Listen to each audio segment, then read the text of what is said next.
in 9. Stephen A., your thoughts? Sadly, he deserves it. I cannot knock the Los Angeles Chargers for making this move. They finished 7 and 9. You cannot make the mistakes that they've made as a franchise on the football field and keep your job as the head coach. Now, I'm not covering the team, and so there are things that we may not know. I'm not a former NFL player like Ryan Clark, who knows this game in and out and can educate us about what he saw. But I will tell you this. You have a rookie quarterback that completed 66% of his passes, threw for over 4,000 yards, was 31 touchdowns, 10 interceptions, and you were still finding ways to lose football games. You had surrendered numerous double-digit leads. You got blown out by Cam Newton and the New England Patriots 45-0, and that was clearly about coaching. Again, you blew numerous double-digit leads. And when you look at it from that standpoint, along with the innumerable mistakes that were made, there were so many weeks that passed by that we looked at the Los Angeles Chargers and said coaching, not players, not a play, coaching.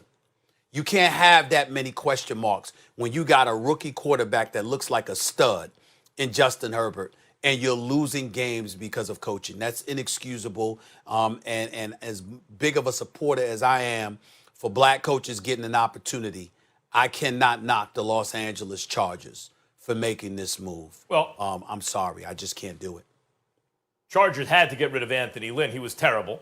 Other than Gase, he was probably the worst in the game this year. But because you lose an African-American coach doesn't mean you can't replace him with an African-American coach. It does not have to be a net loss in terms of diversity, particularly when the leading candidate is the offensive coordinator for the best offense, right, in Bieniemy, who should get the job if he wants it. Guys, when you look at Justin Herbert, you know, like Trevor Lawrence, I was saying the Jags are a great destination because all the picks, all the cap space, and Trevor Lawrence. He's this incredible prospect. If Trevor Lawrence has as good a rookie season as Justin Herbert, that'll be amazing. He'll have fulfilled his potential in his rookie season. Justin Herbert is just about as good a rookie as there's ever been at the position. I'm not saying Dan Marino quite, or Patrick Mahomes, you know, at least as a first-year starter. But Herbert makes you think of those guys. Like, that is an amazing job for someone. And what did I say? The best franchises, always the same combination. Great coach, great quarterback. They got a great one in Justin Herbert. And that's an opening that Lynn blew. He blew the job. He was not up to that task.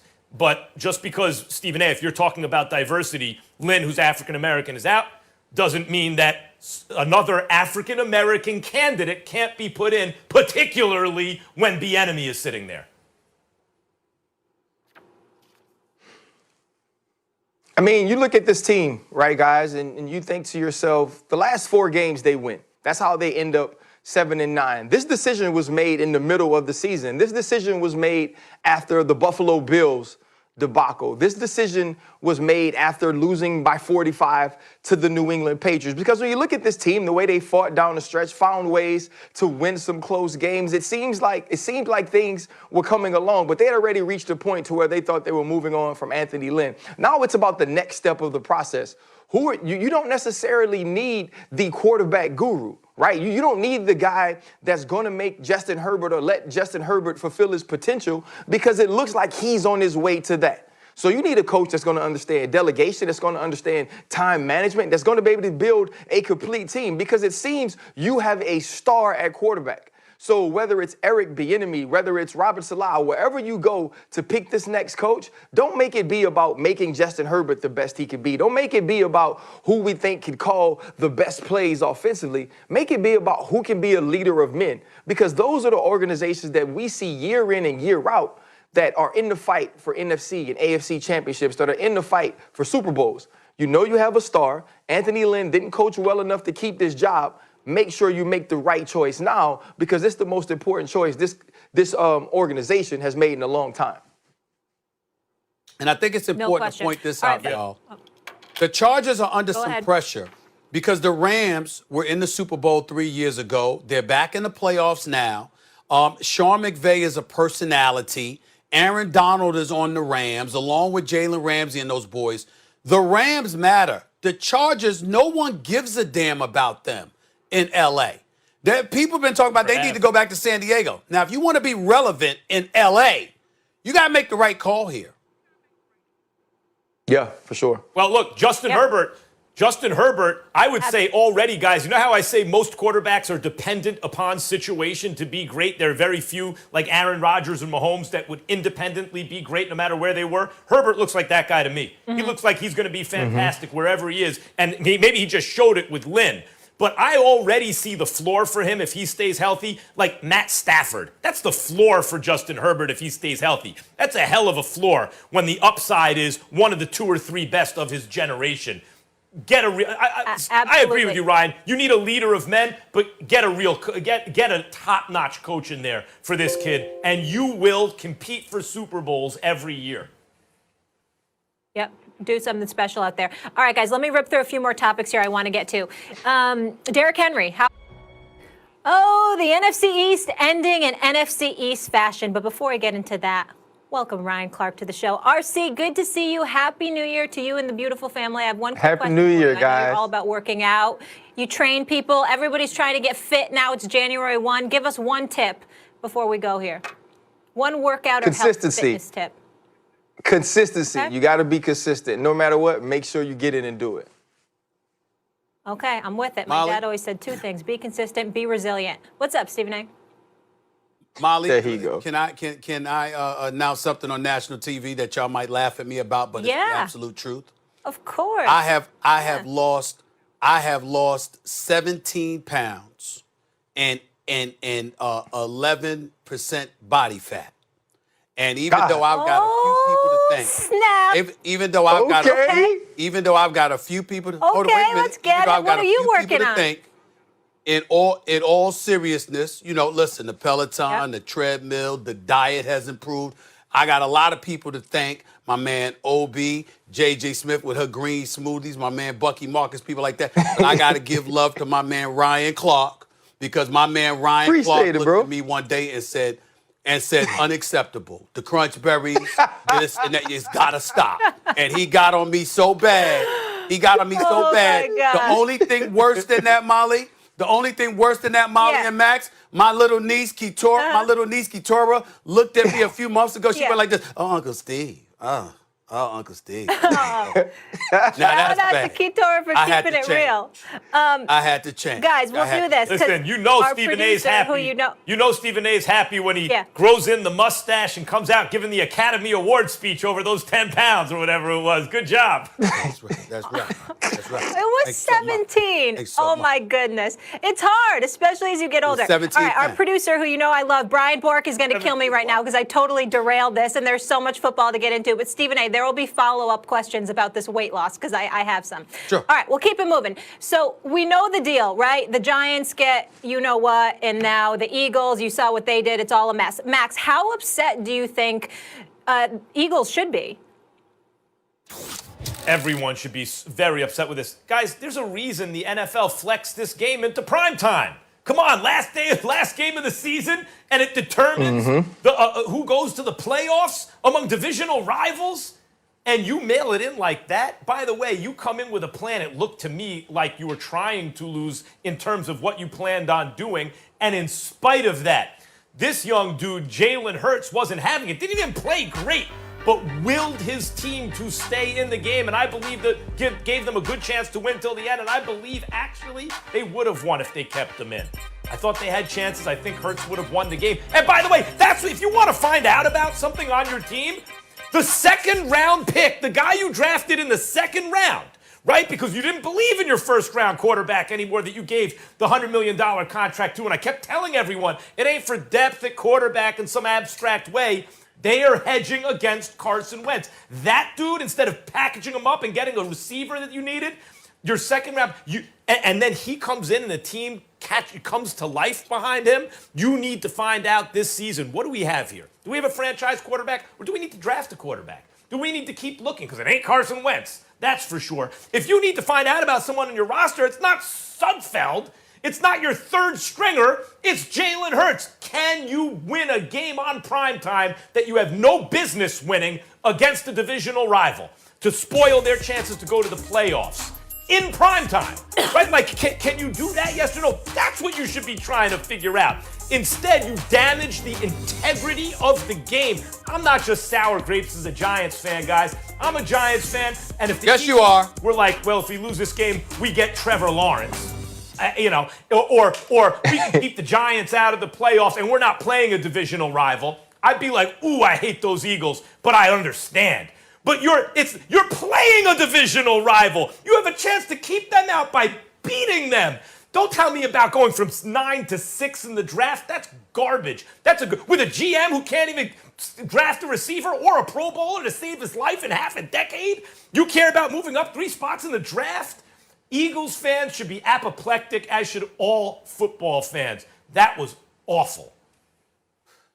Number one, we don't need to take you seriously on this subject. You're clearly being emotional. I'll listen to Ryan Clark talk about this because I know he's being completely objective. We know that damn sure ain't the case with you and the New York Giants. So just stop that. Secondly, you could lose a few pounds yourself, my brother, because your back's been. Whoa! I'm just letting you know. Number three. Max, Okay, you look let me great. get to this point. He knows it's true. Number I could three. take off Here's 5 the or 10, it deal. wouldn't kill When you me. look at the Eagles, you're damn right. Let me look at the Eagles like this, okay? It's a bad year. I understand it's a bad year, but sometimes there is a silver lining. You can stink up the joint to such a degree that clearly there needs to be a reset because your foibles, your problems were so flagrant they can't be ignored. And I think that's what we're looking at with the Eagles here. Clearly, Carson Wentz appears to be a miscalculation, or at least his relationship with Doug Peterson obviously has to come into strong consideration. But we also got to take into account your secondary was decimated with injuries. Your offensive line was decimated with injuries. Those were 2 big issues plaguing the Philadelphia Eagles. We understand how awful they are, how awful they've been all season long, but there is an upside, and you're going to have the 6th pick instead of the 9th pick.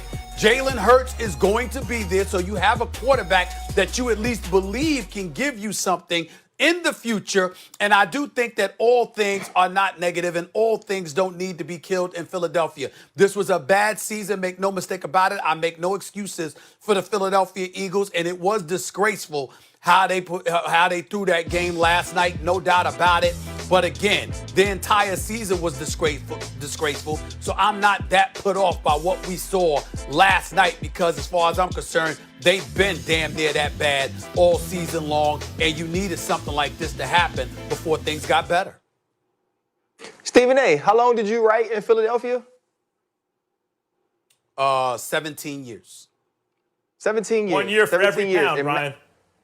And so, Oh my God. And You guys so are unreal. Max is biased. They're unreal. So Max is At least I biased. look 'cause good he's a without Giants back fan. injuries. I see a little bias in you, Stephen A.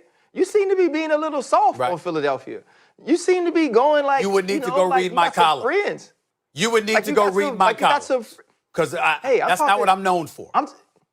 Hey, listen, I'm not talking about I'm broke and coming up, Stephen A. I'm talking about the I'm rich and skinny Stephen A. that I sit across from now. That's the guy I'm talking about. I ain't talking about the other dude. I'm talking about you now. You're with the, I don't think it's that bad. I think, it is bad, Stephen A. When you come into a game as a head coach, one, your $110 million man is on the sideline in civilian clothing, right? He's in equipment-issued hoodies, right? So he ain't playing at all. And then you decide before the game, because you tell Chris Collinsworth, we want to get Nate Sudfeld reps. And after the game, he's been here 4 years. We thought he deserved some snaps. We don't give out participation trophies. It's dudes that work their whole lives to get one play in the NFL, to fight, to get that one chance. And we're going to give a guy a participation trophy. We're going to act like it's senior night in high school and he's fought so hard and you've given us so many great looks from freshman year to senior year. We're going to get you a snap? No, that's a loser's mentality. You don't come into this game, you don't come into these seasons, you don't come into these years thinking, you know what, every game's not important. In the year where Max and many other people thought there's no way the NFL finishes 256 games, there's no way the NFL gives you 17 weeks of full football, they did it. They got it done. and we finished on that. We finished with Nate Sudfeld. I'd rather watch Hinton that was playing quarterback for the Denver Broncos that was a practice squad wide receiver. At least he was really trying. And so to see this happen, to see Doug Peterson make this decision after all that's going on in this year, show me you're going to fight to the end. What I know about the Houston Texans is they stink. Right? They are absolutely awful. So much so, J.J. Watt got on TV and talked about how some of his teammates and threw sneak disses and was dry snitching on how some people don't come to work. You know who he wasn't talking about? Number 4. Because number 4, on a terrible team with no help, Deshaun Watson fought his butt off to the end. And people respect that. People would have respected Doug Peterson fighting his butt off to the end. And he did not do that. Yeah. Well, first of all, I don't recall saying that there was. Hold on, Max. Hold on, Max. I don't recall saying that stuff was good. A matter of fact, I acknowledged it was very, very bad. That's number one. So don't misquote me, especially bringing up my. You turned into Silver Lining Steven. That's number one. Number two, what I said was. Steve. No, listen, excuse me. What I said was Max Kellerman doesn't need to be talking about it because of his lack of objectivity. Mr. Sam Hinkie in the process in Philadelphia throwing seasons, and Max had no problem with it. But because of this game, oh my God, the sky is falling. That's what I said. Go ahead, Max. Okay, here it goes. I even was on this show a couple weeks ago making fun of the Jets for not tanking to get the number 1 overall pick. I don't find that contradictory. The Jets haven't been relevant since Super Bowl III. If you have a chance to get a transformational quarterback and you've lost almost every game of the season and you blow your chance, yeah, I'll kill you. I'm not saying, well, tanking is or not doing your best to win a game is always, under every circumstance, the worst thing in the world. And by the way, a lot of people argue with me about it. This is not that. This is a team that won a Super Bowl not that long ago. This is a team who needs to find out if their second-round quarterback can win a game like that. This is a team playing a divisional rival in primetime with playoff implications for the division on the line. This is different. Circumstances matter. This is a sport, Stephen A., where moving from 9th to 6th in the draft is not going to be transformational, particularly for a GM who hands a $100 million plus contract to Carson Wentz, who finished just ahead of Sam Darnold as the second worst statistical quarterback in the NFL this season. This is a GM who hasn't drafted a Pro Bowler since Carson Wentz 5 years ago. But he, moving from 9 to 6, is going to fix your franchise. That's why you had the most ham-handed tanking job in the history of the NFL? No. Let me get in here real quick. When we're speaking of cleaning house, I'd already mentioned the New York Jets have fired their head coach, Jacksonville, and now I have one more team for you. This just in. The LA Chargers have announced that